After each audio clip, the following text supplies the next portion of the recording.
கடந்த 2011 சட்டமன்ற தேர்தல் அப்போ வந்து எலெக்ஷன் பிரச்சாரத்துல வந்து பாத்தீங்கன்னா திமுக அவர்கள் வந்து பாத்தீங்கன்னா வடிவேல் அவர்களை வந்து கூட்டுக்கிட்டு பிரச்சாரம் பண்றதுக்கு வராங்க. எதுக்காக வடிவேல் அவர்களை பிரச்சாரம் பண்றதுக்கு வராங்க அப்படின்னு பார்த்தா, இந்த பக்கம் தேமுதிக தலைவர் விஜயகாந்த் அப்போ வந்து வடிவேல் அவர்களுக்கும் தேமுதிக தலைவர் விஜயகாந்த் அவர்களுக்கும் சண்டை வந்து பீக்ல போயிட்டு இருக்கு.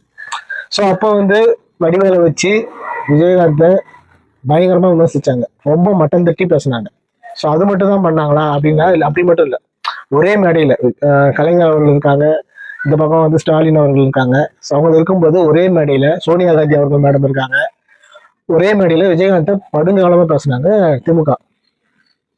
ஸோ இப்போ வந்து பாத்தீங்கன்னா அதெல்லாம் மறந்துட்டு தேமுதிக வந்து திமுக கூட கூட்டணி வச்சிருக்கு. இதை பார்க்கும்போது எப்படின்னா ரொம்ப கேவலமா இருக்கு.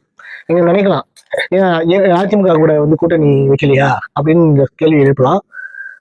அதிமுகவும் ஒரு வகையில துரோகம் பண்ணதுதான் யாருக்கு, நம்ம விஜயகாந்த் அவர்களுக்கு. 2011 வந்து பாத்தீங்கன்னா ஜெயலலிதா அம்மையார் கூட கூட்டணி வச்சாங்க. யாரு முடிவு பண்ணது? விஜயகாந்த், அந்த கட்சியோட தலைவர் விஜயகாந்த் அவர் தான் முடிவு பண்ணாரு. சட்டமன்ற தேர்தலில் ஜெயலலிதா அம்மையார் வந்து எதிர்த்து கேள்வி கேட்ட ஒரே காரணத்துக்காக விஜயகாந்த் மேல பல வழக்குகள் பண்ணாங்க, பயங்கரமா கலாய்ச்சாங்க, குடிக்கிறாரு வளர்றாரு. அது மட்டும் இல்ல, ஒட்டுமொத்த தமிழக மீடியாவும் சரி விஜயகாந்த் மேல அப்படி ஒரு வன்மத்தை வந்து காட்டினாங்க. மனுஷன் தனியா கட்சி ஆரம்பிச்சு எதிர்கட்சிக்கு வந்துட்டான். ஸோ இன்னும் அடுத்த 5 வருஷத்துல பார்த்தா சிஎம் ஆயிடுவான்ற ஒரு பொறாமைன்றதை விட திமுக, அதாவது தமிழ்நாட்டை பொறுத்த வரைக்கும் 2 கட்சி தான் இருக்கும். ஒன்று ஏடிஎம்கே, ஒன்று டிஎம்கே அப்படின்னு தான் ஒரு கொள்கை அவங்களுக்குள்ள. மற்ற கொள்கையை காப்பாற்றுறாங்களோ இல்லையோ, இந்த கொள்கையில வந்து அவங்க வந்து கரெக்டா இருக்காங்க. ஸோ அதனாலதான் ரெண்டுமே சேர்ந்துதான் விஜயகாந்த் அவர்களை வந்து ஸ்லோ பாயிண்ட்ஸ் வச்சு பண்ணதா கூட ஒரு தகவல் வருது. ஒரு எல்லாருமே ஒரு சந்தேகம் இருக்குது. இருந்தும் நான் வந்து அப்படிதான் இருக்கணும் அப்படின்னு ஒரு சந்தேகம் இருக்குதுதான் நான் சொல்றேன். அதுதான் இருந்தும் அப்படிதான் இருந்துச்சுன்னு நான் வந்து சொல்ல வரல. ஸோ அதை வந்து மேற்கொண்டு ஒரு உடல்நிலை குறைபாடாக கூட இருக்கலாம். அப்புறம் வந்து உண்மையில ஒரு அவர் குடி அதிகமாக குடித்ததால உடல்ல நிறைய பிரச்சனை ஏற்பட்டு அதெல்லாம் அந்த காரணமா கூட இருக்கலாம். ஸோ இருந்தும் திமுக அவர்கள் வந்து முக்கியமா ஏடிஎம்கேவோட திமுக அவர்கள் வந்து பாத்தீங்கன்னாக்கா விஜயகாந்த் மேல அப்படி ஒரு வன்மத்துக்கு பண்ணாங்க. ஸோ அது மட்டும் தான் பண்ணாங்களான்னா அது மட்டும் கிடையாது. அதுக்கு முன்னாடி விஜயகாந்த் அவர்கள் வந்து ஒரு திருமண மண்டபம் கட்டினாரு. ஸோ அந்த கட்டின திருமண மண்டபம் நேரா போற மேம்பாலம் வந்து சைட்ல வந்து அவர் திருமண மண்டபம் இருக்குதுன்னு ஒரே காரணத்துக்காக சுத்தி சுத்தி சுத்தி அவர் திருமண மண்டபத்துக்கு மேல ஒரு மேம்பாலம் போய் இது வந்து மக்களோட வரிப்படம். அது வந்து அந்த டைம்ல மக்களோட வரிப்படத்தையே எடுத்து அவர் திருமணத்தை உடைச்சாங்க அப்படின்றது நான் சொல்லல, விஜயகாந்த் அவர்களே அப்ப வந்து பேட்டியில சொல்லியிருக்காரு.